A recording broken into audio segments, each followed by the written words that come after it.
Good evening. I'm going to call our meeting to order for Tuesday, August 12th, 2025. With that, Mr. Holla, will you please lead us in our invocation? Let's pray. Dear Heavenly Father, we come before you this evening. We thank you so much for the gracious gift of life that you've given us. That's one of the reasons kind of why we're here tonight, to help us remember that, help us to hold on to that, help us to remember to cherish each and every day, each and every minute. You never know what you've decided in your infinite wisdom and will to do or how to do it.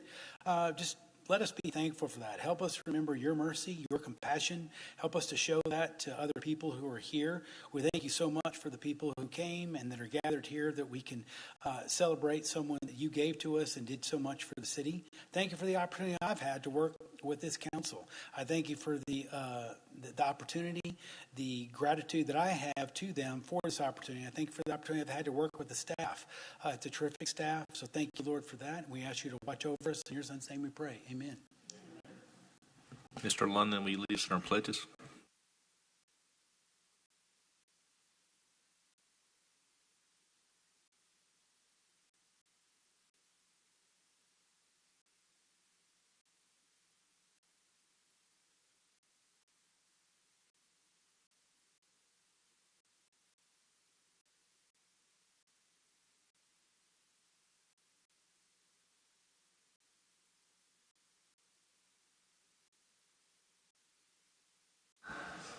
All right, and with that, we'll go over the quick rules of decorum. Basically, it's just kind of treating everybody with respect. I don't know why we have to give that speech every time we have a council meeting. So what I did is, back on Memorial Day, I decided that I asked people to write a name down of somebody who they know who had served, whether it be first responder or military, and so we dedicate every meeting to somebody. And this week it will be Todd Kroll from the Dallas Fire Department. So we will honor him in our meeting today. And so I think when we honor somebody, you really don't need to give rules of decorum because you're honoring somebody. All right, so with that, I have no citizens' comments, but I always leave it open. Does anyone have any citizens' comments? Nope. Mr. Mayor, I have one that I'd like to read from someone, if I can find it real quick. She texted it to me. She's from Kerrville. And she wanted me to read this, and I had it on. Of course, I can't find it now.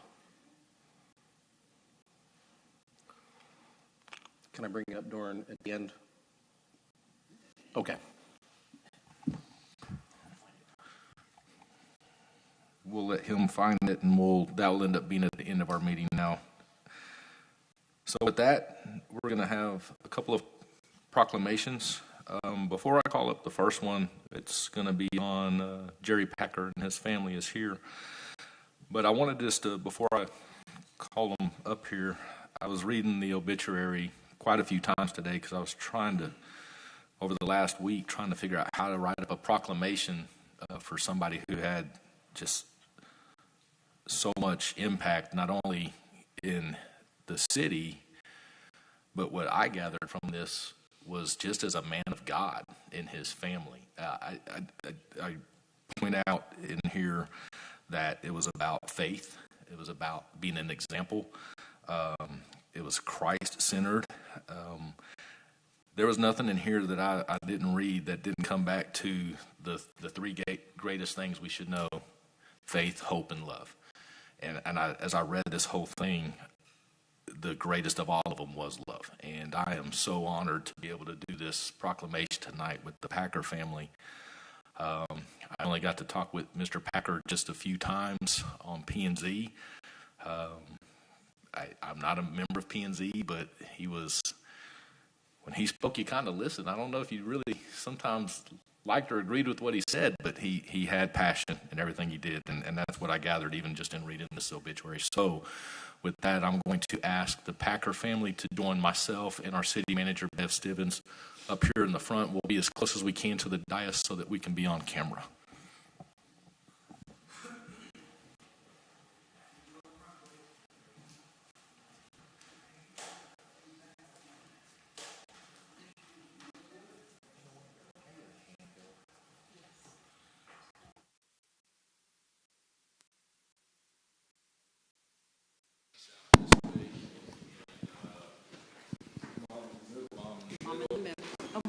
Mom in the middle. I'm calling you Mom now. Okay, this is a proclamation for Jerry Packer. Yes. Oh. Oh. This is a Dennis London issue carrying over to you. There we go. Thank you.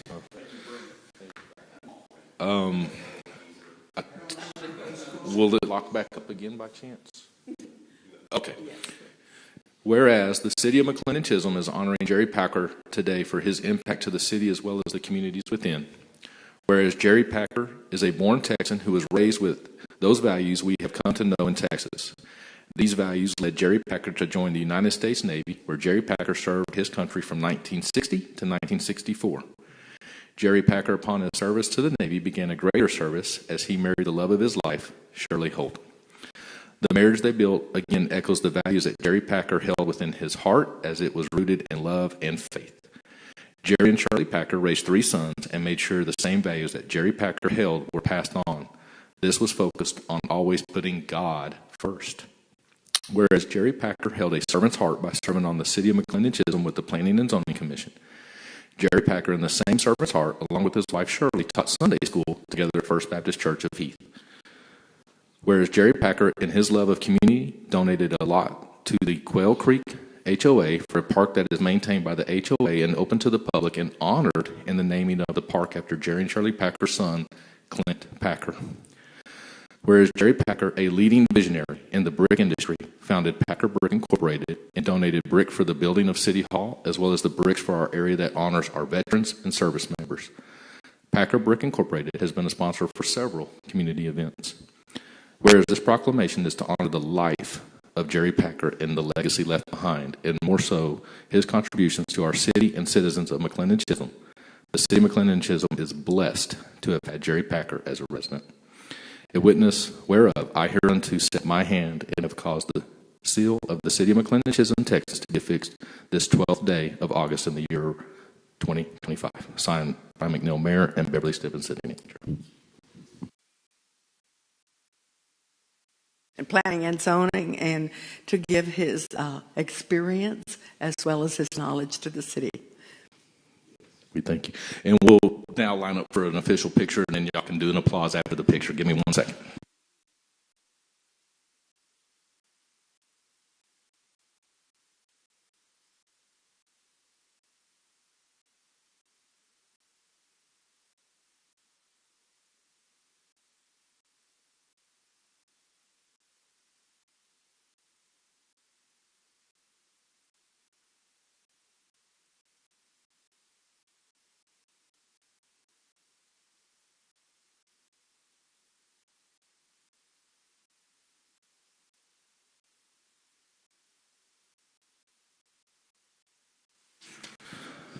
Okay, and the next one before I bring them up, Braden Gilbert is a trailblazing entrepreneur and executive whose career spans the petroleum, biotechnology, and environmental sectors. With no formal scientific background, Braden immersed himself in the technical, operational, and commercial aspects of microbial technology through the self-study, mentorships, and hands-on industry management.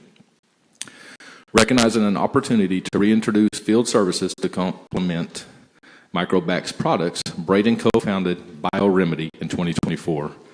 This environmental response company specializes in remediation and works in partnership with industry leaders. We appreciated his rapid response in working with the city of McLendon-Chisholm in our recent spill. He partnered with Brandon Butler, who's been with Lone Star Drone for about a year and a half, and he is from a small town in Wortham, Texas. Brandon's father was in law enforcement for 28 years, which is the reason he joined Lone Star Drone. He wanted to be able to help first responders. Their primary goals are simple: provide the most secure data experience while delivering the best data possible to our clients. Would you two gentlemen please join me up at the front?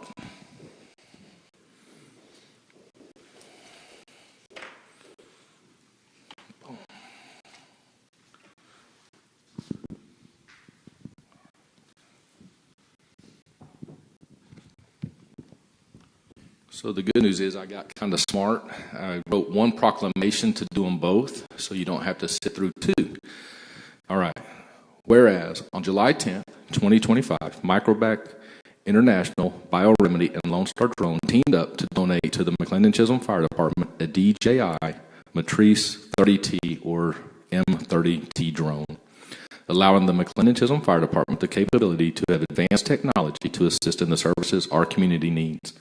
This model includes a zoom camera, wide camera capability, laser rangefinder, thermal camera, night vision, and a host of other options to help with the needs of our public service to the citizens of McLendon-Chisholm.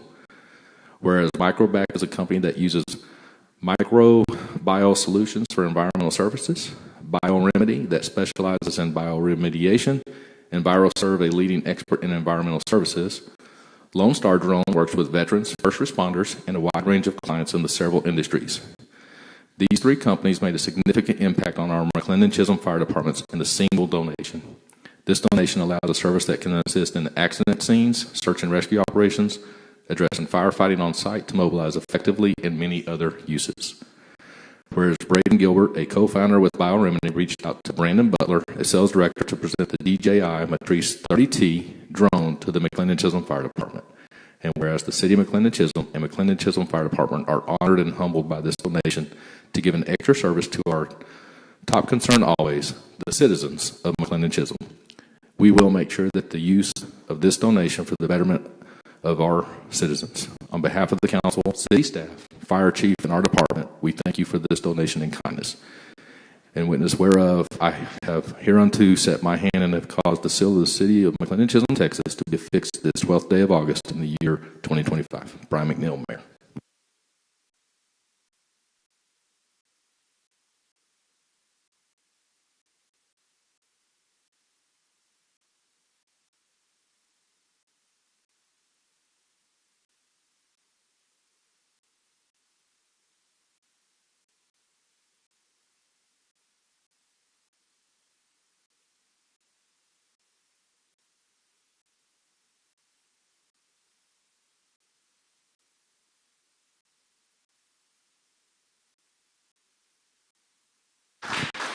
So I'm not from around here, actually from Dripping Springs, a small town south of Austin, Texas.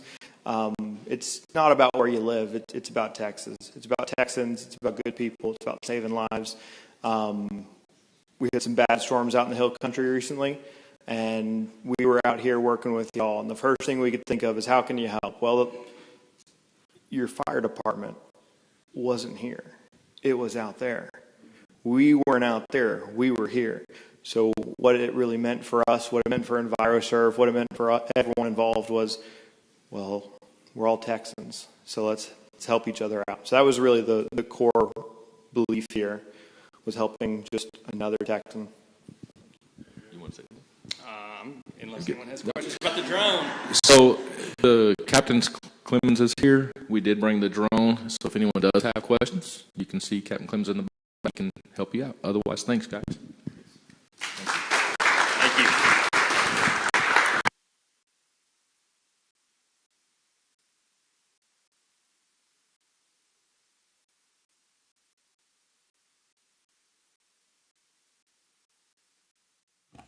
All right, it's 6:44. We're going to move into consent agenda. Does anyone on the council have any cause to remove any of the consent agenda items?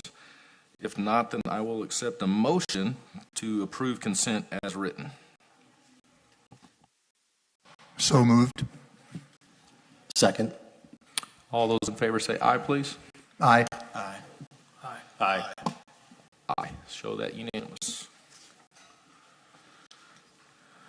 And moving right along, we were going to go into our public hearing at 6:44.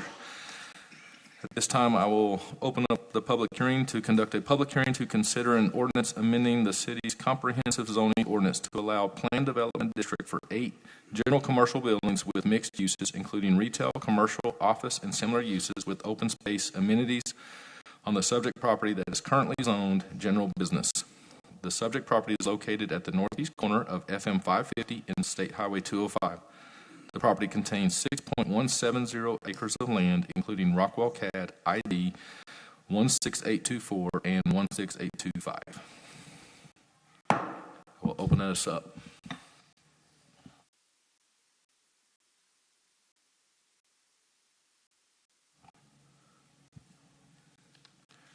If there is no one that will speak on this, then I will close us out. Public hearing is closed. That will take us to 8.1. However, as authorized by Section 55.071 of the Texas Government Code, this meeting may be convened into closed executive session in order to seek confidential legal advice from the city attorney on any agenda item herein. So at 6:46, we are going to adjourn into executive session.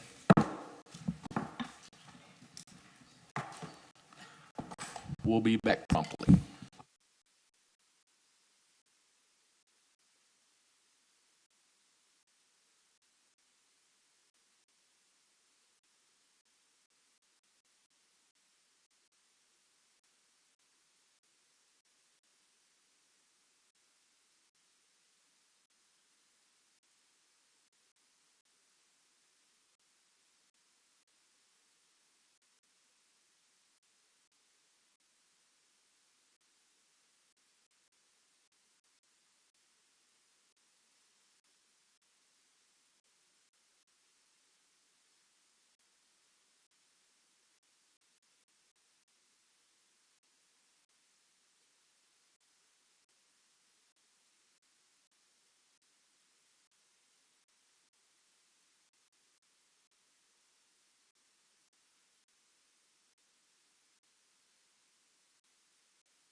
It is 7:42. We are back from executive session. With us being back from executive session, since we went back there to do some business, I need to finish a couple of small things on some items. So I'm going to put us in a 10-minute recess, and that is on me. I need 10 minutes to handle some stuff. It's 7:43. We'll be in 10-minute recess, and I apologize.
I did.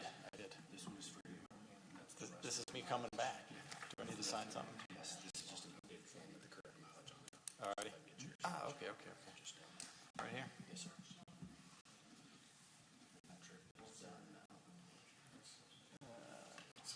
we go. Thank you very much. Appreciate it.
It's 7:50. We're going to go ahead and bring this back to order from recess. I appreciate everyone's patience on the executive session and the extra recess we needed. This will bring us to item 8.1. Angela, I'll go ahead and read this one since it's long. Discuss and consider an ordinance amending the city's comprehensive zoning ordinance to grant the change in zoning for property owned by 311 State Highway 205 LLC, allowing a change in zoning and approving a planned development district with a base zoning of general business with additional permitted uses and development standards. The subject property is located at the northeast corner of FM 550 and 205, State Highway 205. The property contains 6.170 acres of land, including Rockwall CAD ID 16824 and 16825. Zoning of subject property will amend the official zoning map of the city of McLendon-Chisholm. I will entertain a motion on item 8.1 so we can open this up for discussion. So moved. Is there a second? Second. Okay, so that opens it up for discussion. And just to remind everybody, when you make a motion and a second, it's not necessarily approval, it's just allowing us to be able to discuss. Bev, I'll put this to you, and then I'm sure we'll get a staff report from Peyton. I'm actually going to pass it straight to our city planner, Peyton Sherman. Good evening, everybody. The applicant is requesting approval of a planned development district for 8 general commercial buildings with mixed uses, including retail, commercial, office, and similar uses, with open space amenities on the subject property that is currently zoned GB General Business. The applicant has provided 2 site plan configuration options for consideration to the Planning and Zoning Commission and City Council. A little bit of background information. The subject property is a 6.170 acre lot on the east side of intersection FM 550 and SH 205. In May of 2024, City Council approved a zoning change for the property. The applicant also secured approval of a replat associated with this development, as well as text dot approval for access to 205. The concept plan and site plan are fully consistent with the replat. The applicant proposes the development of 8 general retail, office, and commercial buildings with open space amenities on a single lot. Due to the project's scope and character, staff recommended a planned development district to establish appropriate development standards and land use designations. The staff recommendation is as follows. City staff recommendation for approval was endorsed by the Planning and Zoning Commission at the July 15th agenda meeting. The applicant has addressed all requested revisions provided by city staff and the Planning and Zoning Commission at the July 15th meeting to obtain full recommendation of approval. The final recommendation is included subject to the following remarks. Approval of Exhibit A, the concept plan, Exhibit C, the site plan, Exhibit E, Option 2, Exhibit G, Option 2, the private club land use to remain as a specific use permit, the approval of a restaurant with alcohol sales not to be designated as a TABC 51% establishment, designating, quote, furniture, fixture, and appliance store, end quote, as a permitted use, and all additional permitted uses to be included as a part of the Chisholm Square Planned Development District, excluding, quote, exterminating service, end quote. And with that, I'm happy to answer any questions or read off the following conditions after this line item list, if you'd like. We'll just do like I normally do. We'll go down the line, and we'll start with Mr. Towery. So after looking through this, I like the idea. I like the design. Where it's at. My real concern with what I saw is the 75% warehouse space. These flex style units. The issue that I see with these is the businesses that use these. A lot of times, can be pool companies, HVAC companies, etc. Most of their sales are not in the city. You deal with fleet trucks. You deal with a lot of things that come along with this. A development like businesses like that bring very, very little retail interaction with residents, minimal sales tax revenue, et cetera. I just, I hope that the developers, when they deal with the companies that are coming, they really think about McLendon-Chisholm and our citizens and what we want to see here, what we need. We have very little commercial areas. We need to be smart about what comes in. That it is a concern for me of the type of businesses that only need, 25% retail space. I just ask the developer to really think about what they're bringing in, and keep our city in mind with that. So I agree with Mr. Towery. I mean, this council has had a lot of discussion on this. And it is, we are the council that is going to be the foundation of our commercial corridor. And so we want it to have that look, feel, and vibe that McLendon-Chisholm is going to embody. The bonus in this, the particular developer lives in McLendon-Chisholm, so he understands that vibe. He understands that desire from the people. I don't know if they're prepared to speak, but I hope that they understand the concerns that Mr. Towery has as far as what we want in there.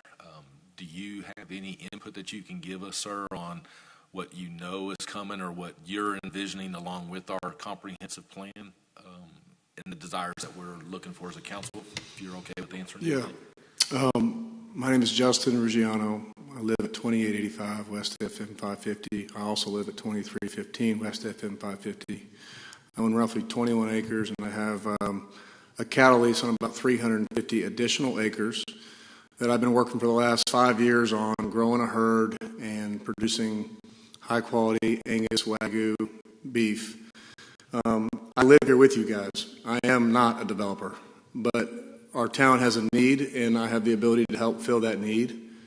And I care about this place as much, if not more, than everyone here based on the amount of land that I own and all the land that I own, even next to the property that we're discussing. My envision for this is an area in which people can congregate and go to a smaller restaurant, obviously due to parking restrictions, and a potential meat market that I get to come over here and produce myself. I own Precision Roofing Group. I've owned it for 7 years, and we office in Heath, Texas right now, and we have the ability to move out of that location into a location here where I live, and we have 6 trucks that go home at night to everyone who works for me. We have a 1,200 square foot office, and we don't need much more than that. So 1,500 square feet, which we're talking about 25%, is a very reasonable number for a company like me to go in the back of this property and thrive in the town that I live in, the town that I pay taxes in. The ideas that we have for the rest of the development is retail and customer-related ideas. We have already a general business overlay that states all the potential uses that we're legally able to go after as a quote-unquote developer. But as it stands right now, I want nothing but things that I'm going to enjoy going to myself. That's where my heart's at on this. I'm not going to bring anything in this community that's going to bring our values down, that's going to trash our town and make it look anything other than an exceptional development that we can all be proud of. I appreciate you saying that, and mainly because it echoes what my thing is if we are the council that is the foundation of this commercial corridor minus the O'Reillys, we'll either be remembered as thanks for doing a great job, or we'll be remembered as, oh my gosh, y'all messed this up. I'm not moving. And exactly, to my point, I'm not going that's anywhere. why I was glad you said that, because then you would be remembered as, look what you started, or thanks for doing what you did. And so, it's a partnership. The cities and quote-unquote developers, which I understand you don't want to be called one, but it is a partnership. It has to be a win-win for everybody. And that's why I do want to respect all of the council's input here tonight. And so thank you for that answer. Do you have anything you want to add to that, Mr. Towery? Mr. London? I just want to say thank you. The fact that you're willing to step up because you heard there's a need and you're willing to fill that need. To me, that's one of the biggest things is that we're addressing the actual needs of the citizens of the city. And, I know that there's some differences up here, and would there be some things that we could change if we could change them? Sure, nothing's ever going to be perfect, but we got to start somewhere, and I think this is a great opportunity for us to start somewhere. So thank you. Yep.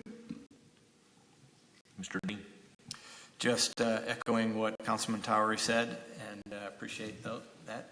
And I think you kind of hit it on the head with what our vision is, and appreciate your thoughts on your vision as well. So thank you. Mr. Goodwin? I think I can kind of echo what everyone else is saying. I think this is a great opportunity for small business, local business. I really like it. Parking is a mess. What's that? Parking is a mess. I run numbers, and I can't make the parking numbers work. Okay. So, do you have any answers or input that y'all can give so that Mr. Yeah, I would just understand ask, when you say the parking's a mess, based on what? That's just a pretty blanket statement. I can't come up with a scenario. I've watched a P&Z meeting, and there's talk of a restaurant. And when we put a restaurant in there, it gets really complicated. And more often than not, it doesn't work. Yeah, I think when we're talking about a restaurant, we're probably talking about more grab-and-go type stuff, not a full sit-down restaurant. So the two buildings across the front are going to be retail. Again, I want to echo what Dustin said. James is here. All three of us are partners in this deal, and we all live here. I know every time I left south on 205, every time I want to go get food, it's either Sonic or I got to drive all the way into Rockwall. So I would love another option. Something. We're not going to go in there and put a Chili's on the corner. It's just not going to sustain it. You're not going to get a full restaurant like that at this point. But some food options, maybe a pizza place, maybe something where you can get some grab and go, some delivery. What you guys have to realize, we've got 206 parking spots. 208, excuse me. We can park 4% of the city population in our development. 4%. Do you think all 4% are going to show up and park at the same time? Run the numbers. 5,200 people divided by 208. It's 4% of the population in our development. That's never going to happen. Let that sink in for just a second. When was the last time 208 people parked in McLendon-Chisholm at one time? Let's just apply a little bit of logic to it, guys.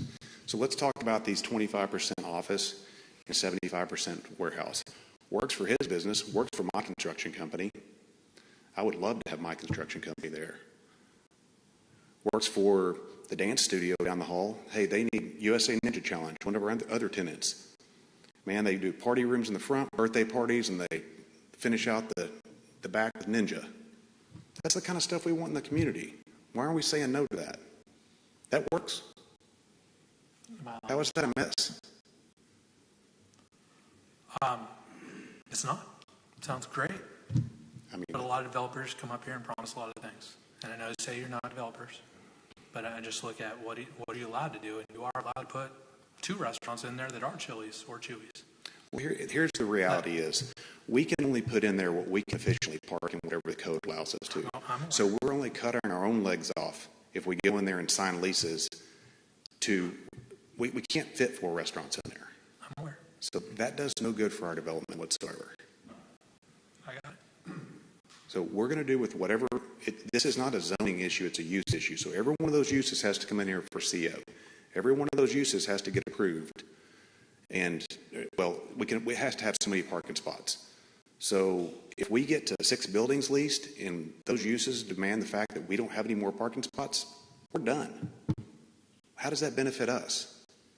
Then we've got, 2 vacant buildings. That doesn't work either. So basically, in this particular development, you're governed by the parking spots you have on how you do your Absolutely. tenants. You guys, the rules that are in place. Each We have to particular follow. use. We don't get to make them up as we go. Yeah.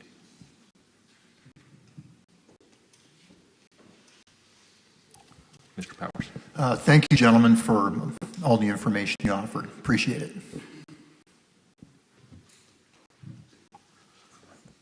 Okay, so we've had a motion, we've had a second. Is there anything else that anybody has that they want to put out there now?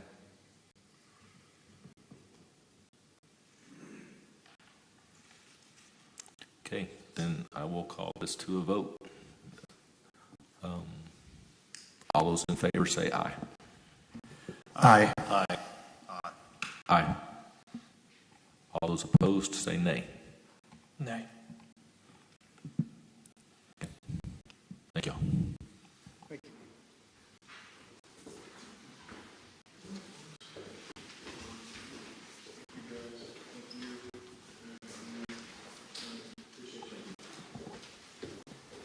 Okay, that brings us to item 8.2. Angela, I'll just read them tonight. To discuss and consider approving a proposed tax rate for the 2025-2026 fiscal year starting October 1, 2025 and ending September 30, 2026. I will entertain a motion since there's an approval on this. So move. Is there a second? Second. Okay, Bev. I will pass this to our Finance Director, Jeff White. Thank you. Good evening, Mayor and Council. The state requires City Council to vote on a proposed tax rate that we have to publish as part of the public notice for the tax rate hearing that we'll have at our next meeting. So on September 9th, we'll hold a public hearing for the proposed tax rate. The proposed tax rate that we're asking you to approve tonight will be a part of the public notice. It is not the final adopted rate. It is just a rate to put out to the public to give them an idea of what is being considered for them to comment on. So then after that public hearing on September 9th, you will then vote to adopt the budget and the actual tax rate. So just to reiterate, what we need to vote on tonight is information that we have to have in order to put the public notice out, to do the public hearing at the next meeting. It is not the final rate. So now to throw some numbers at you. So if you've got a pen and paper, if you're interested in writing these down, I won't throw too many at you. Our no new revenue rate this year, based on the information that we received from Rockwell CAD, is 6.4168 cents per $100 of valuation. Because we reduced our property tax rate last year below the voter approval rate, we have what the state calls unused increment. So basically allows us to go back and take that we didn't use previously and add it on this year. So that amounts to 0.6976 cents, so less than a cent. When you put those, when you take the no new revenue rate plus that unused increment plus the voter approval portion that we're allowed to increase, it brings our actual voter approval rate to 9.239 cents. So that is the maximum that you're allowed to go to at this point, because we're past the point of going above that due to needing an election or the potential of an election if we were to go above that. So the maximum rate that you can, proposed rate that you can approve tonight is 9.239 cents per $100 evaluation. So staff is looking for a motion to approve a proposed tax rate for the 2025 fiscal year, and that's what we're asking you to do tonight. And Any what questions? is it currently? I'm sorry? What is it currently? The current tax rate is 8.9 and change. I don't have that written down here, but just under 9 cents. So not a huge tax rate increase is what I'm hearing. Not at all. Not even a penny. So So the majority of the actual increase would be based on values changing, not the tax rate. Right. So the concerns of a very small few of this council's going to raise taxes. The answer is yes, but it's by not even a penny. Correct. Not even half a cent. Not even a half a cent. Yep. Yes, sir. Thank you. So council, what do y'all, Mr. Tower, do you have any questions? Linda? So then what we would be entertaining is the direction to give staff that. So I just need a motion on. So we need a motion to approve the proposed tax rate of 9.23. 9.239 cents. What we did is discuss and consider approving. Now we have to give the actual rate. So if somebody can make that motion. So moved. Second. All those in favor? Aye. Aye. Aye. Aye. Show that unanimous. And that will be the 9.23. That takes us to item 8.3, discuss and consider action on Board of Adjustments member. And since there is an action on this one, I'll entertain the motion. So move. Is there a second? Second. Thank you. Beth. Thank you, Mayor and Council.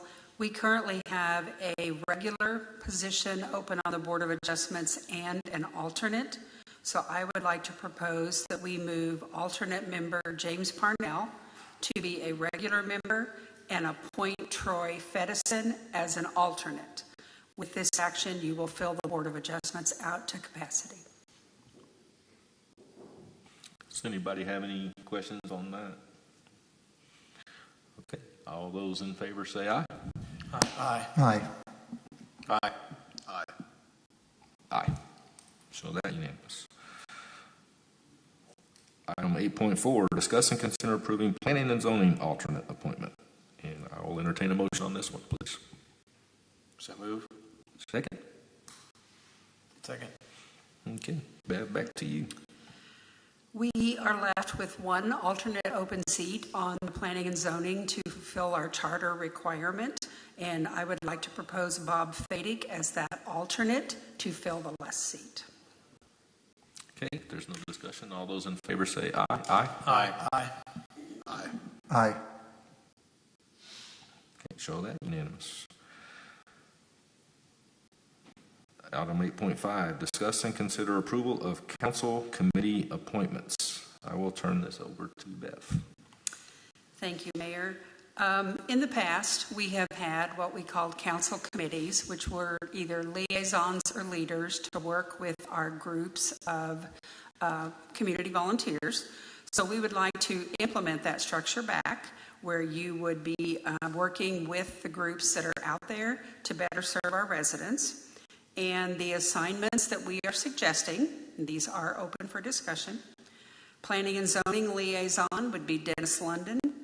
The fire department liaison would be Eric Towery. Public works liaison, John Powers. Park board liaison, Donald Goodwin. Economic development committee, Jerry Brewer. Community events, Mayor Brian McNeil and Rich Dean.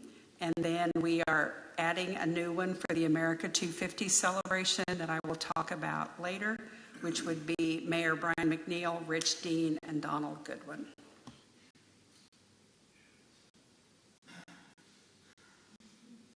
Can you go through that one more time, Bev, a little bit slower? Sure. Planning and zoning liaison, Dennis London. I think you actually have this in your staff report also.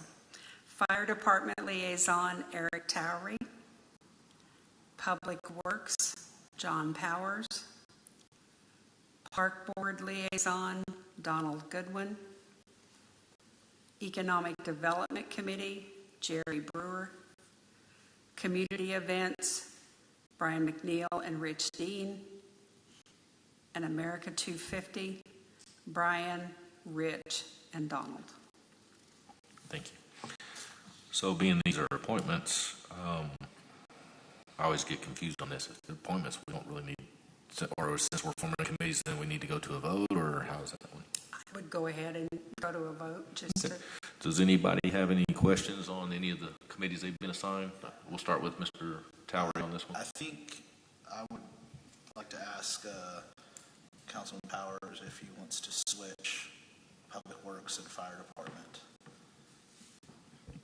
I would love to do that. Does the fire chief approve? Do you have a preference? Huh? Okay. Yeah, I'd love to do that.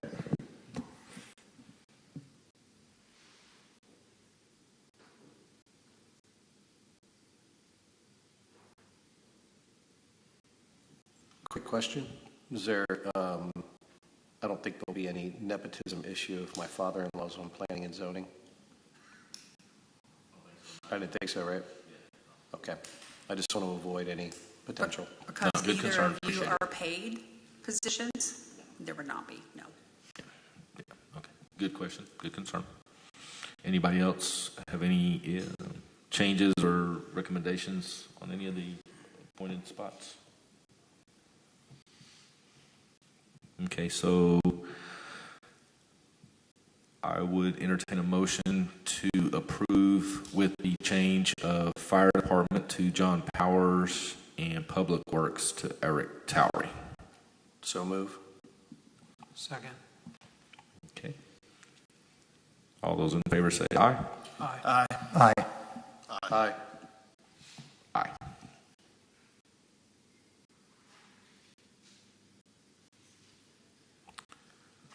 Item 8.6, discuss and consider approval to adopt policies and procedures of the McLendon-Chisholm City Council and other boards and commissions. And I'll entertain a motion on this one. So moved. Is there a second? Second. Beth? We would like to present a policy and procedures document for the city council meetings, planning and zoning meetings, board of adjustment meetings, park board meetings, and any other group meetings that would come along. Along with this policy-making process and our government is a governmental structure of our city. This is included in your packet for comments and or changes. And I will say that we received this document from the city of Rockwall. They have used it for several years, and we just adapted it to match our charter guidelines. Bev, does this kind of replace what we had never really used but was AKA Robert's Rules? And more. And more. So it actually will now provide a governing instruction and body for us to do our procedures while on the dais, no matter if it's council, P&Z, Board of Adjustments, or whomever. Yes? Okay. Mr. Tower, do you have any questions on that one? Mr. London? Mr. Dean? Long overdue. Thanks very much for putting it together. It would have been great to have this like day one, but appreciate it. I understand that it was a matter of time. Mr. Goodwin? I will echo what Mr. Dean said. And Mr. Powers. All right, so we've had the motion and the second. All those in favor say aye. Aye. Aye. Aye. Aye. Aye. It's like a race on the buttons up here because only 3 can go at a time. All right, that takes us to 8.7, discuss and direct staff to identify 2 to 3 companies that will provide an overview and assessment of all streets and roads in the city, both city-owned and private. We do not need a motion because this is a direction to staff. I will turn it over to Councilmember Powers. Yes. I'll try to keep this short. Motivation for bringing this forward is, I think, stuff we all share up here. That streets and roads are a top issue and concern for the city, if not the top issue. And constructing and maintaining streets and roads is obviously very expensive. We are all aware of that. I believe there's unanimous consensus with this council that this issue needs to be addressed as a top priority sooner rather than later, not kicked down the street. I think we all agree with that. We have several city-owned streets and roads that are in need of immediate and significant attention. This council recently passed a new ordinance that provides a mechanism by which the city may, emphasize may, take over private roads under certain circumstances and under certain conditions. So in order to address this concern in a meaningful and expedient way, I believe that the first step is to become fully informed as to the magnitude of what we are facing so that we can work together and develop a comprehensive plan to meet it and get down the path of solving our road problems together. I'm anticipating a workshop scenario that we might get into to begin brainstorming how we're going to tackle this. With these things in mind, you can just, I was asking for staff to approval for staff to identify 2 or 3 companies that could provide an overview and assessment of all the streets and roads. The intent would be for council in the near future to direct city manager to hire one of these companies to accurately determine the number, length, depth, width, construction type, condition, the projected cost, if any, to repair, to rehabilitate, or replace, as might be required, all streets and roads within the city limits owned by the city of McLendon-Chisholm and private roads which are open to public access within the city. So we can get a really solid picture of what the potential needs are for the city, and we can start prioritizing addressing those, both public and private. It has been recently brought to my attention. You'll have this item, it's called a task order. It's entitled Task Order Number 2, created by SPI, and it's dated, you'll notice that it's dated November 12, 2024. So I didn't expect you guys to go over this today. I just wanted to make you aware of its existence. And this document basically addresses everything I just talked about, where if this were accepted and acted upon, it would go a long way toward, and even more so, even more than what I asked, to give us the information that we needed. If you go to page 4, you will notice, that's the last page, incidentally, you'll notice that the price tag for it is $162,600, which is no small amount of money, as we would all agree. So in keeping with my agenda item today that we would task City Council with coming up with 2 or 3 companies, we already have this from this company that we already deal with, but as I've also been informed, due to the amount that we're talking about, $162,000, this would have to go out to I always want to call it a bid. It has to go out to a bid. And what that would do is, obviously, that would be the remedy to finding 2 or 3 companies who could do this kind of thing for us, and would also create competition in the bid amount. So I don't know, with this knowledge, this knowledge came to me after the fact. So I don't know if we can follow through with my agenda item and task you to do this. And then my thought would be that this would be what you would do, is to put out a request for. I didn't know if we could do that because it's on we can't. Okay. Yeah, the way it's read is in the agenda item, Mr. Powers, is that's the whole goal. We're going to direct Bev to get the bids, right. Which I think is the right thing to do. I mean, we did just pass a roads ordinance. You pointed out perfectly that we're all aware that roads are a great concern on the council that we know about. And so we have to start somewhere. So I appreciate it. I think that sending it out for the bid is obviously the right thing to do because it's over the amount. My question is, Bev, with this being put out for bid, to make sure that, we address the concentration that Mr. Powers, and I know you have to finish, Mr. Powers, so I'm not trying to cut you off. No, go ahead.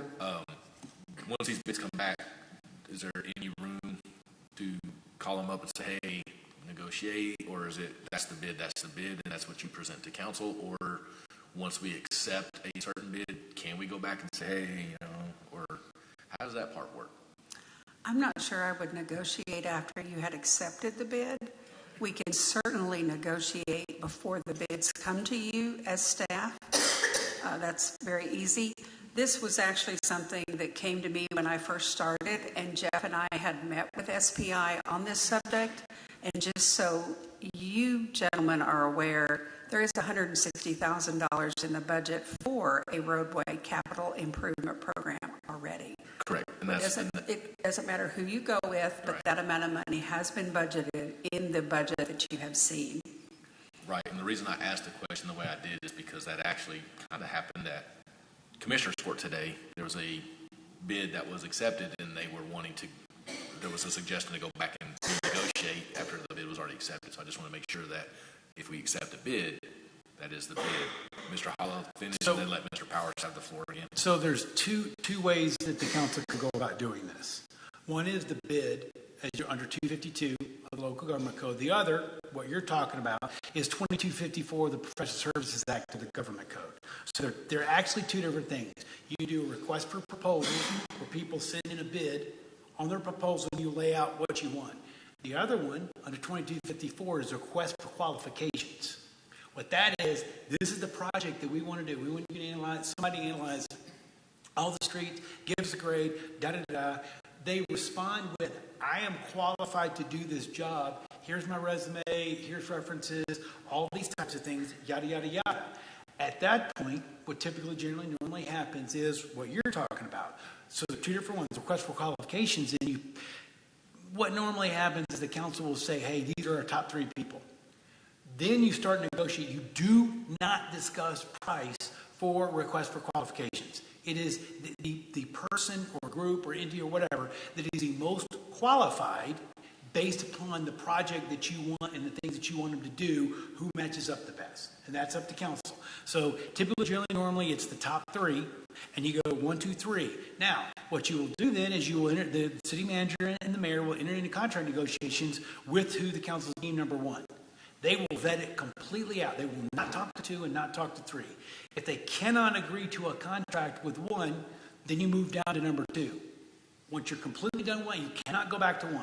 So once you're completely done with 1, you go down to number 2, and let's say you're able to agree to a contract. So boom, the contract comes back to council for number 3.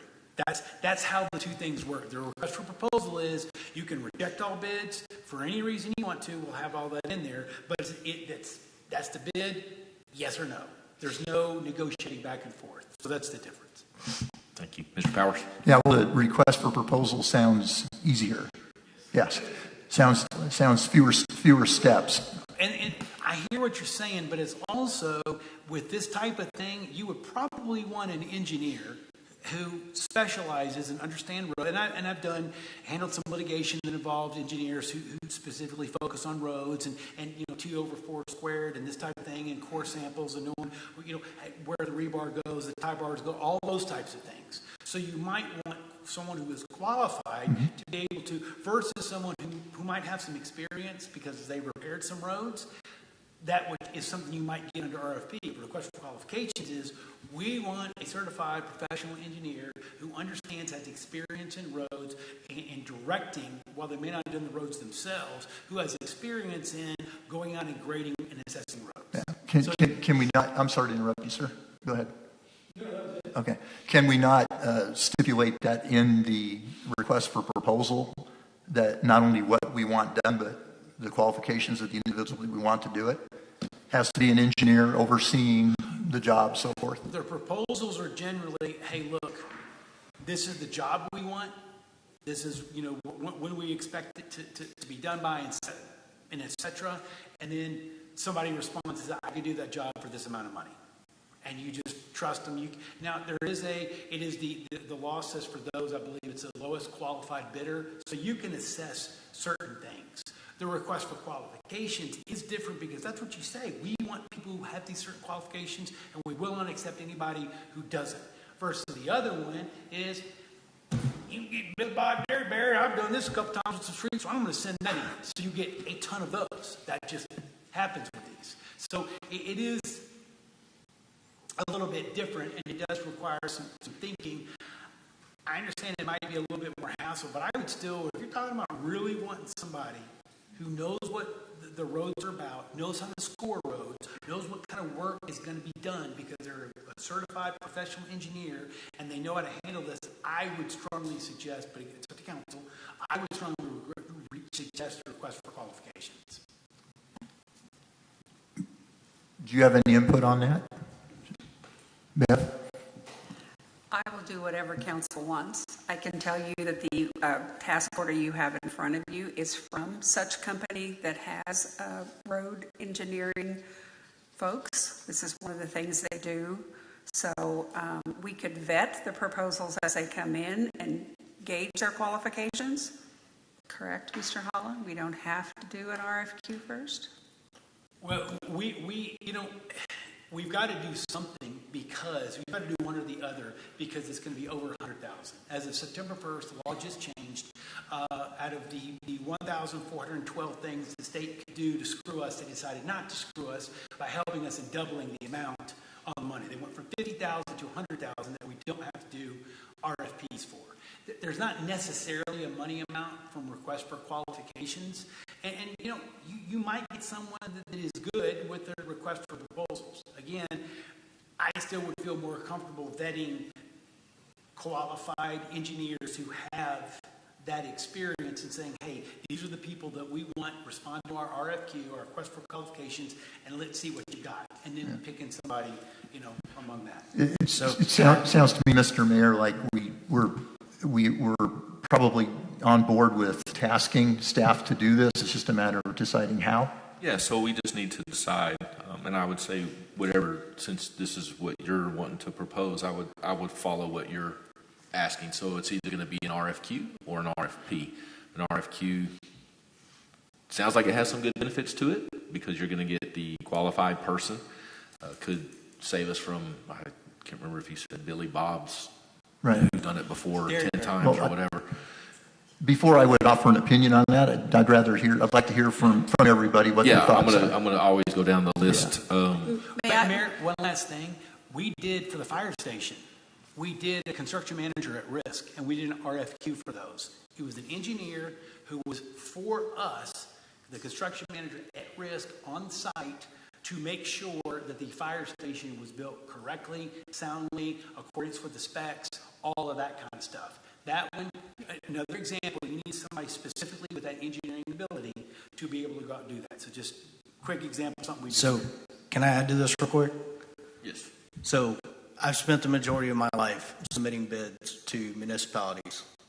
I will tell you, if you do the RFQ, it eliminates target vectors for whenever you send this out for bid for the actual repairs.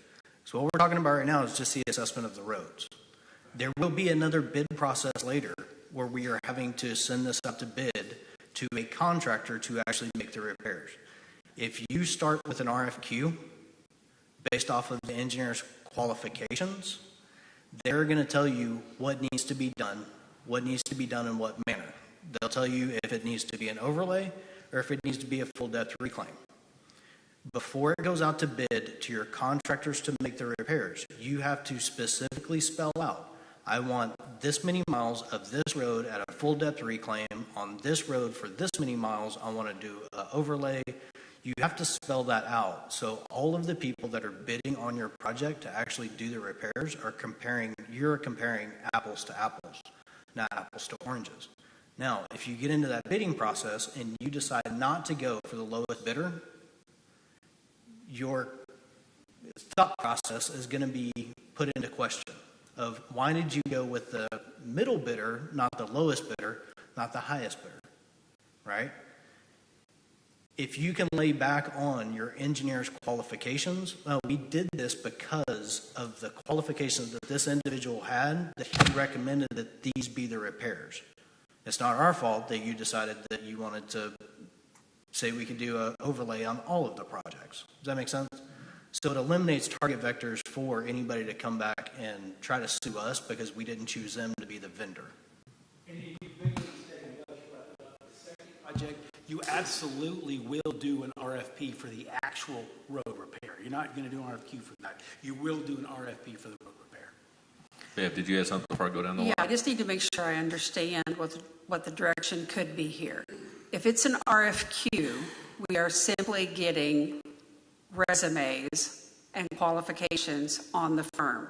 That firm would still have to present the proposal for the actual price for the evaluation. This $160,000 task you have in front of you does not repair one road. It is only the evaluation of the public and private streets in the city. Correct. That's all it is. Correct. So there is nothing fixed with this right.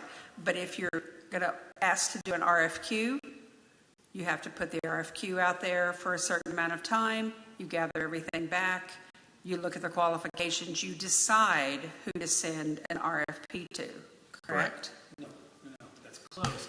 So the RFQ process is, you send out the request for qualifications.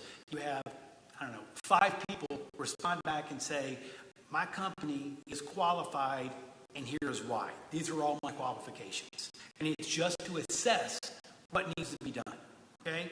At that point, no one's talked about whether it's $162,000, $2 million, or $14. Not discussed, because that's not the point of the RFQ. Just jumping on what Eddie, the chief, said. So you take the RFQs, you got 5 people that are responding. You look at this, you go, you know what? No, 1, 2, and 3 are the most qualified. Once you determine who is the most qualified to do the job of assessing what needs to be done to the streets, once you've done that, you rank them 1, 2, 3, then the mayor and the city manager will reach out to number 1 on the list. They will talk price. Let's say that person at number, you've determined is number 1 qualified, they want to charge $182,000. You're like, well, okay, we got an idea that it should be roughly 162. Let's say they're not going to come down any further than 178. Okay, the mayor and Bev decide to cut off all negotiations with 1 because you can't go back to it. You move down to number 2 on the list.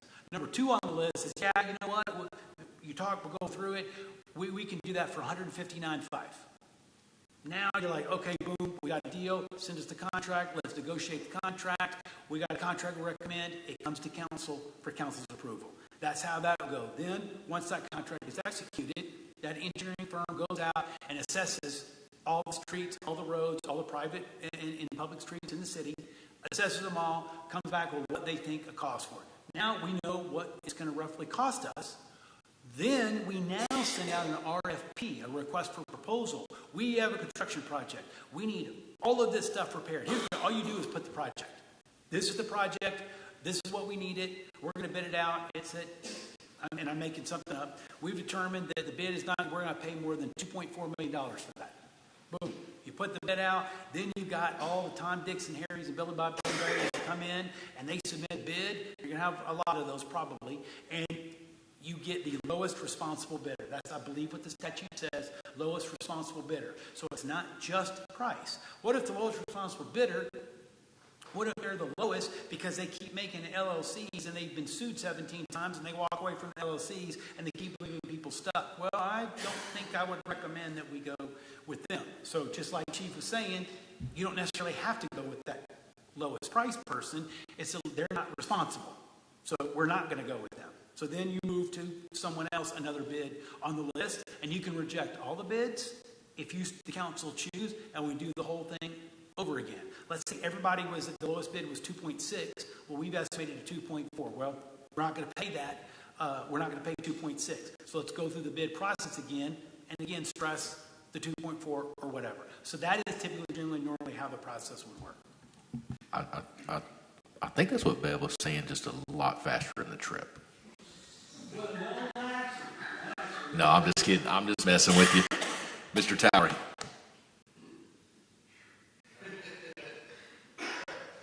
Well, I charge by the minute, so I believe in ethical Christian obligation to put as many words as I can in 1 minute, since that's what I charge for. And who wants to follow that? I would think Councilmember Goodwin would appreciate that, because that's my numbers.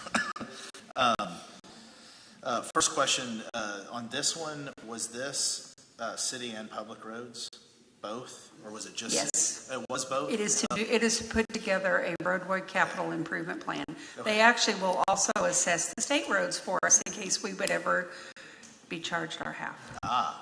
Okay. I agree with Chief.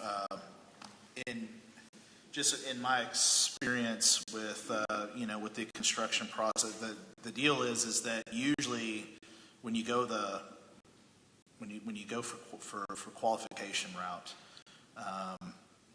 it's usually when you're more worried about quality than budget. If you had to put one before the other. Unfortunately, we do have a budget, and so that's the reason I would tend to, in this case, to want to go for bid first, and tell me if I'm wrong. Once we get these bids, can we not go through and check these companies out? Can we do an assessment of each You company? can put a lot of pressure on staff to Okay. do all that, but Yeah. you will not know from the bids how qualified they are Right. to perform the task. But we would need to do our due diligence, history, maybe have some, referrals, et cetera, if there's other cities they've worked with, which I would assume that these companies are working with various. So just in this, anytime you have a budget that you have to stay in, I more tend to lean, just otherwise I think we might be wasting a lot of time going for qualifications. They might not even be remotely within the budget that we set. So that would be my only thoughts on that. What I'm not understanding, what would not be in the budget that you said? That if we're going for qualifications first, before we even speak on budget, that we might be, you know what I'm saying? So if we're looking for qualifications, we're not talking budget at all. These top three that we pick might be way out of the budget. And then you don't have to use them. Right, That's correct. the point. But I'm Yeah. just saying that if we can start with having bids, we can see if we're even. This was from last year. A lot of things change within a year in construction pricing. So we might not even be, the budget that we've set for this, we might not even be in that budget. So that's just my thought. Point of clarification, that's been extended to October of 2025. Okay. So it's still valid, and this is SPI is a engineering company that the city already works with. Yeah. And so just to. I mean, there's multiple ways to do this. And I wanted to also add, I did during the budget process, because we were looking at putting this in the budget, I reached out to Jeremy with SPI to verify that this was still valid. He did, at the end of June, send me the version that's in front of you saying we would just have to change the task order number to match where we're at in the task orders that they've done for us. So it is still a valid amount, even though it says November of 24 on there. Anything else, Mr. London? Was there a previous road survey performed in the last couple of years? There was an assessment done on city-owned roads only, and it was basically just ranking them in the order of who needed immediate attention to who was in pretty good shape. And we have that, and I am happy to provide that to y'all, but it is about 2 years old, and we now have a few more city-owned roads. Okay. Is this the same company that did that? No, sir. Okay. All right. Thank you. Mr. Dean?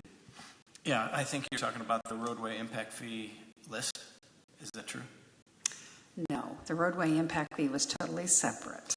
Because that was just city roads, or city and county roads and city. Right. And so, Right. and they had, I'm going to say there were probably 50 roads on that list. And it had There's how much? probably more than that. Probably more. I'll go for that. And they also attributed a cost to each of those roads as to how much it would cost to fix it. And it came up to $200 million. It was huge. But it helped, and that's where we're spending roadway impact fees. So my only point here is that I don't know the depth they went to in creating those numbers. I can get the numbers for you. I have the survey. I have the survey. So I think I like what John's asking for, public and private, but I wouldn't overlook the data that's already been compiled from that list of roads, because I thought it was pretty complete, but I have no idea where they came up with the numbers. If you look at the task order you have in front of you, I believe on page 2, it addresses the Nexco survey. Yes, number 5, it says the 2023 Nexco pavement condition assessment provided by the city. So they would start with that's already been done, and then do the rest of the site visits to those roads for current, and then the roads that have been added and/or the private roads that were not done by Nexco. And if I remember correctly, Kimley Horn used those numbers for the roadway impact fees rather than do another study, since we had just recently had one that they would have had to charge us for. That's good to know. Thanks. Yep. Mr. Goodwin? Mr. Powers? Excuse me. So it sounds to me like you're in favor of the request for qualification. That's what you recommend. That's what the attorney's recommending. It seems to me it does add an extra step, but it also, I think, adds, based on what you're telling me, it adds a great deal of security after the fact and making sure that the people that we get to do the work are going to be doing it to a specific standard so we can be more picky about who we can select to do the job because they have to meet those standards given to us by that qualified individual. That's what I'm asking for. Absolutely. So my opinion would be, I want to do this right. I know, for sure. And it sounds like even though it's an extra step, it sounds to me like the request for qualification would be, in my humble opinion, the best place to start. Well, it's not a vote, so if you want to direct staff, you're welcome to do that. I think the council will support, since this is your item, I think the council will support whichever way you decide. So if you want the RFQ, then direct staff to do RFQ. If you want the RFP, okay, then direct them to do you that. guys will still have to vote on it. There's no vote. This is a direction. So you're just going to basically tell Bev what you want her to do. Like maybe the next agenda, and then y'all can discuss it. So if the council decides, no, we want to do another route, at that point in time, you can vote down whatever was on there and go another route. Or you can vote for and approve the RFQ. Okay, then my suggestion is, or my ask is the RFQ, request for qualification. To go ahead and conduct an RFQ or put it on the next agenda for council discussion? Like Mr. Hall just stated. To prepare one, yes. And have it ready for the 9/9 meeting? For us to approve, yes. Okay. Absolutely. Yes? Okay, thank you. Thanks, Mr. Powers. Item 8.8, discuss and consider action on safe haven box installation. I'll entertain a motion. So moved. Okay, we've had a so moved tie, so who's a second? Second. We're all good. Bev, I'll let you handle this. Okay, thank you, gentlemen. The Safe Haven baby box arrived this week at the fire station, so we are now in ownership of it. We received a bid to put it in that was a little higher than the Safe Haven folks had told us it would be. The cost to put it in is $10,404. We have very generous donations from several citizens and or friends. That leaves us with about a $3,000 balance. So I would like to ask council to approve spending up to $3,000 to install the baby box. And the reason, if I may, it's up to is because we still have pending a few people that are looking to donate. They're trying to finalize some amounts. So this could very well go down to $2,000 tomorrow. It could very well go down to $0 by the time the check would have to be written. So the ask is up to $3,000. It will not exceed $3,000. So I will, as always, start with discussion from anyone's concerns, and we'll start on the other end this time. Mr. Powers. Mr. Goodwin. So if we receive a $3,000 donation, there's no cost to the city? Yes, sir. Okay. Mr. Nick. Nothing. Mr. London. I'm good. Mr. Tower. All good. So if everyone is okay with the up to 3,000, and we've had the motion in the second, all those in favor say aye. Aye. Aye. Aye. Construction starts on August 27th and will end on September 5th. Once the project is in and we have tested everything with the dispatch and the alarms and everything that needs to be done, there will be what's called blessing ceremony to take place with the Safe Haven baby box people. So stay tuned for that to happen and to be notified of when that will be. Thank you, Ben. Mr. Mayor, real quick, if somebody wanted to make a donation, would they just contact you directly or the front desk or you? Myself or the mayor, please. Okay. Yep. Thanks, Mr. Powers. Item 8.9 is discuss and direct staff on fiscal year 26 sewer rate increase. This is another direction, so there's no motion. I'm going to hand this over to our Finance Director, Jeff White, because the City of Rockwall sent us the new sewer rates this week. Okay, Jeff. That is correct. So since our last budget workshop, we received updated sewer wastewater estimates from Rockwall.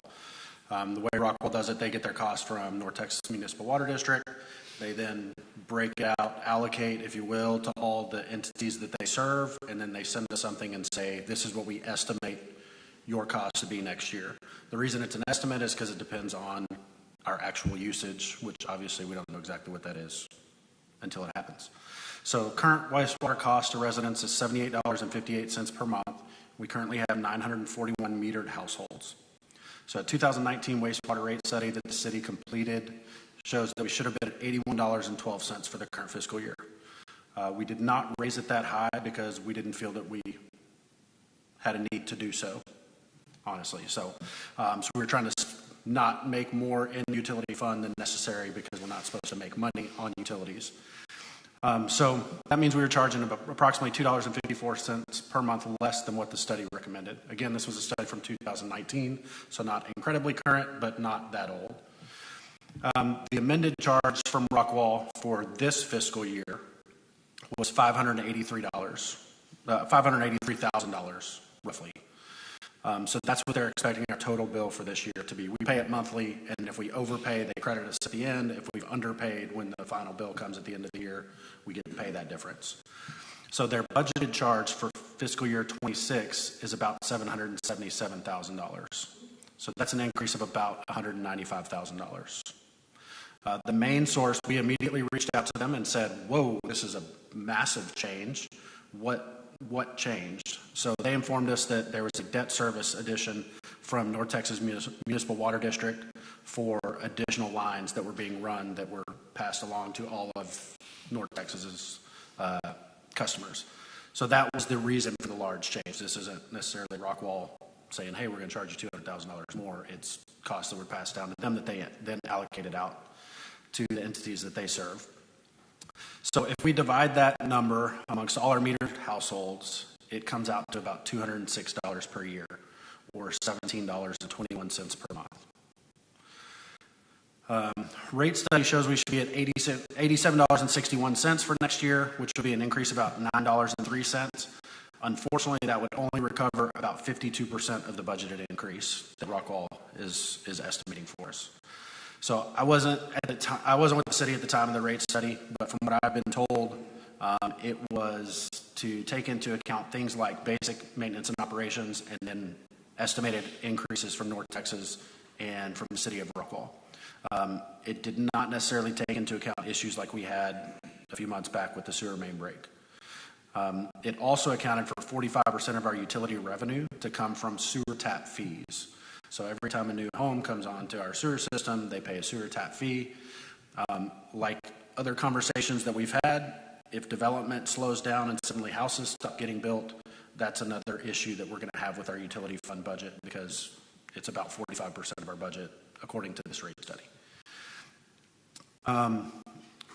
So as of, we just paid EnviroServe the last portion of the payment from the sewer main break, and that used up the majority of our reserve fund in the utility fund. So as of this point, we have a small amount of reserves, and we are actually a couple $100,000 below what that rate study said that our utility fund should be at the end of this year. So we are, not only did we decrease our reserves a lot, but our actual utility fund has less than what that rate study said. So based on that and the fact that we don't have the funds to be able to afford another issue like what we just had, staff suggestions that council direct us to update our fees and charges for the new fiscal year to reflect a sewer rate of $95.79. So that's $95.79 to absorb this increase, to not get further behind on our utility fund, and to increase the chances of us being able to withstand another semi-major issue if it were to occur in the future. It's a large jump, and that's why we're bringing it to you guys. We don't want to just throw this on a fees and charges, put it on the budget, and not have any time to kind of think about this. So normally, this effect will go in, this increase from Rockwall will not go into effect till October 1st. So there would be no need for us to implement this change prior to that, but wanted to bring it to you as fast as we knew the information so that you guys could consider what you wanted to do, because it is a large jump, but we do not want to be subsidizing the utility fund. 100% agree. In those cases. Being that this is a direction, and we're just getting this as well. Correct. I would like to digest this, to be honest with you. Yeah, absolutely. I would not want to give I do not want to give direction to staff tonight. I don't know how y'all feel about it. I'll ask everybody their thoughts, but I think we're going to be raising the rate $17.29, and that impacts households. So I would like to give council some time to digest it, to dig into this, and make sure when we bring this back, it'll be the September 9th meeting, that we do this the correct way. So I'll go down the line and allow everybody to make sure they echo, or they may have a difference of opinion. Mr. Towery? No, I agree. I'd like to chew on it for a minute. So yeah, if we could. Yeah. Mr. London?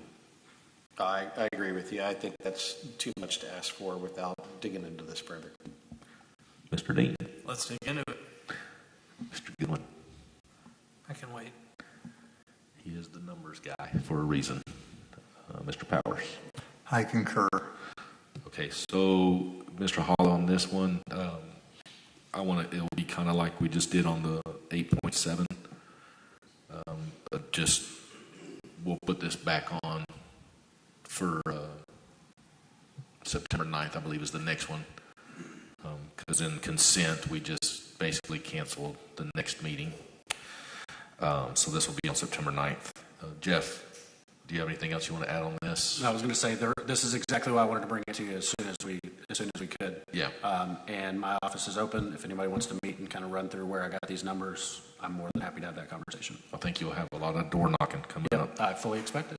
Okay. And FYI, when we did reach out to Mary Smith in Rockwall about the massive increase, she told us that there would be another one next year for another new line. Okay. All right. So, I mean, this is what it's about, being on these seats up here. We have to make decisions that impact people. We need to make sure we make them right. And so let's just digest this one, look at everything. I'm sorry? Yeah, we all get, I've heard we get paid, I don't know. So with that, no direction on 8.9. That will take us to item 10. And that will be council member reports and announcements. Jeff, you get to not speak since you just brought bad news. Just kidding. Do you have anything? The only thing I would say is we will be posting the public notice now that we have your vote on the proposed tax rate. The public notice will be going out in the next week or two. Our newspaper is a little bit slow at getting it out. So September 9th will be a public hearing for the tax rate. We will also have on the agenda to approve the budget and the tax rate. We will have one more meeting after that, one more regular meeting. If you hear something in the public hearing that makes you want to pause, we built in an extra meeting for that purpose. Thank you, sir. Peyton? Chief? Invites are going out now for Chief's retirement ceremony, so keep an eye out for that. Also, I wanted to add, we did the proclamation for the drone, just so everybody is aware. That is now a department asset that is a deployable item for all of Rockwall County. I believe right now we only have 2 drones in Rockwall County, and both of them are housed at the Sheriff's Department. So you either have to call somebody off duty to bring one, or just hope that they're on duty. We ran into that with the sewer issue. We've ran into it several times with grass fires, things like that. So this will be a deployable asset, and it is a benefit to the entire county. So, and has the county been notified so they know that they can call McLendon-Chisholm for a drone if needed? They will be. We just got the drone. We are setting up a program now, and we have to get we're trying to get 2 individuals on each shift that are licensed I mean, we can fly it right now, but we want to make sure that everything's absolutely correct. So we're going to start sending guys to class and get them licensed. So we'll have 2 on each shift. Okay, very good. Anything else? That's it. And we just want to make sure we do not let Mr. Holla fly that. Mr. Tower, do you have anything? No. Yeah. I just want to say thank you to Peyton for the work that he did with the developers. You know, I appreciate going above and beyond trying to, you know, keep the view that we're wanting for the city with the commercial. I look forward to working with you in the future on this, but I do appreciate your work on that. So thank you. Thank you, Mr. Tower. Mr. London? I did find that letter, so if I can take this time, since it's a recognition of the council, dated August 8th to McLendon-Chisholm City Council from Cynthia Bachman, Rockwall, and Kerr County resident regarding Kerr County relief efforts. Thank you for your recent efforts to assist Kerr County. I first saw the attached July 6th post from a neighbor. My Kerrville church alone has lost a family of 4, which included the high school soccer coach, wife and 2 young children staying at their river home in Hunt, an 8-year-old female camper, and an adult male, both of whom were at Camp Mystic. This tragedy has affected so many in the Texas Hill Country that it's difficult to speak about being so raw. Reason I have drafted this memo of thanks versus trying to speak and address the council personally. Recovery efforts will be ongoing for many months ahead. I thank you for responding so swiftly to the immediate need. My family home is located in Kerrville, but my family's business was in Hunt previously, so my history goes back several generations. Thanks to assistance such as from McLendon-Chisholm, the Texas Hill Country will recover. It's just going to take time and boots on the ground as you provided. Thank you all. God bless. Cynthia Bachman. Thank you for sharing that. And, you know, that was a good thing we did. I'll continue to go down the line, but, you know, I appreciate Councilman Don Goodwin for really kind of being the spearhead behind that. It may have looked like it was me, but it was really Mr. Goodwin, and so I appreciate him for that. Mr. Dean, do you have anything? Mr. Goodwin? Just a reminder, let's see, I don't know, 10-ish hours, yeah, 10, something like that, 11 hours, I will be at Rosa's. If anybody wants to come talk about the budget, have some breakfast. This is for the community, so I'll be there for you guys. Are you buying? No, not tomorrow. Maybe soon, but not tomorrow. Not tomorrow. It's got to get that pay raise on council first. Mr. Powers? Nothing from me. Thank you.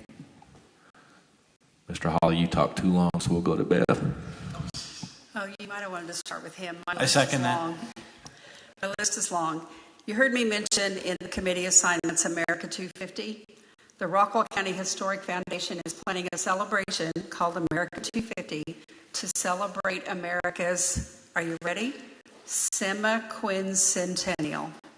So there's actually a name for it.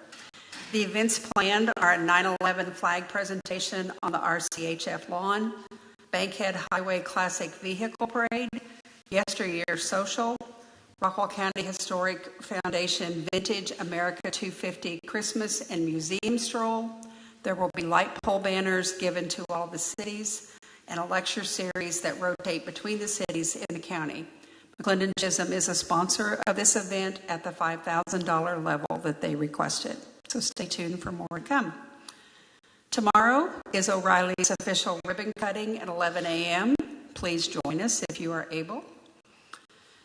You may remember a while back, Council assigned Mayor Pro Tem Brewer and I to get with the P3 Works people on the assessment of the Sonoma Verde water pipes. That first meeting will be held next week.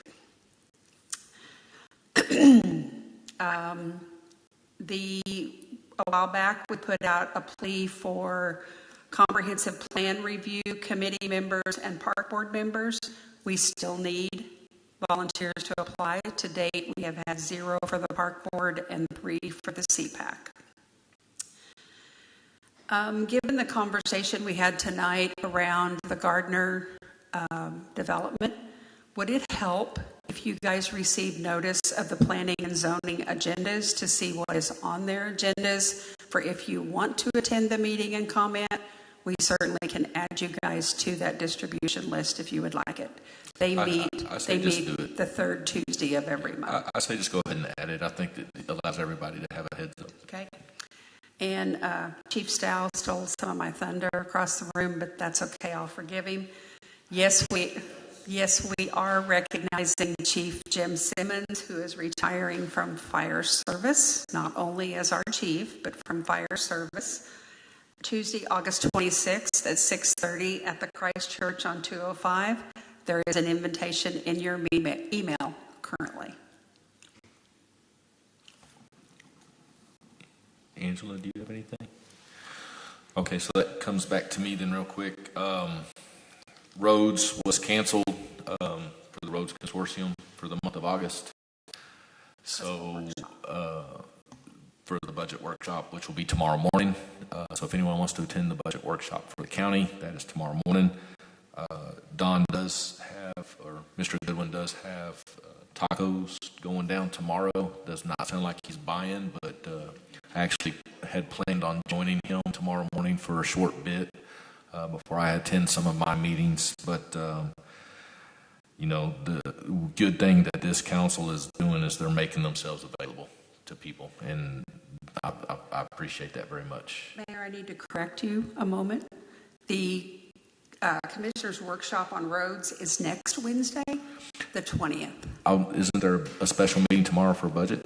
That's for budget. Yeah, that's what I'm saying. Not for roads. Yeah, that's what I'm saying. Okay, but you mentioned the roads was canceled, but it's because of this workshop on the 20th. Yeah, I exactly said that. But anyways, so tomorrow is the budget workshop, which I will attend after I start out with Mr. Goodwin.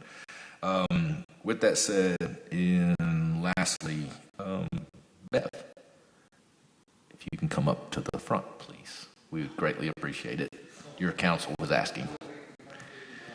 Come on. Actually, you know what? I want to see that. John, go pick her up. No, I'm just kidding. So when you get up front, we'll... Okay, it's far enough. All right, so we know that yesterday was your birthday, and we know that we did not have the council meeting yesterday, and so your council members and mayor wanted to say happy birthday to you, and we appreciate what you do. And with that, we are going to all sing happy birthday to Bev, and that is all of us. And I will ask that Chief Stow lead us in the happy birthday.